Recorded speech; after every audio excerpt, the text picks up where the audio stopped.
Police station धंतुलीमध्ये Congress Nagar येथे एक apartment आहे, राधा दामोदर अपार्टमेंट नावाचं. तिथे आशिष मनोहर उरकुडे हे राहतात. त्यांच्या वडिलांसोबत आणि त्यांच्या परिवारासह राहत होते. त्यांचे जे वडील आहे मनोहर गोविंद उरकुडे, हे वयवर्ष 85 वर्षाचे होते.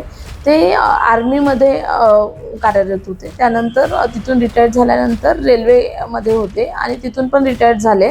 आणि ते 85 वर्षाचे असल्यामुळे आजाराने ग्रसित होते आणि ते झोपेसाठी पण औषधं वगैरे घेत होते.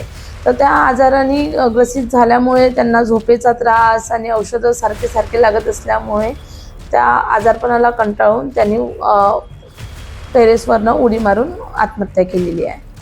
हो, 1971च्या लढाईमध्ये यांनी त्यांचं कॉन्ट्रीब्युशन दिलेलं होतं, असं त्यांच्या मुलाकडून आपल्याला माहिती मिळालेली आहे. पुढील तपास चालू आहे. आपण आणखी काही याच्यामध्ये मिळतंय का ते बघतोय.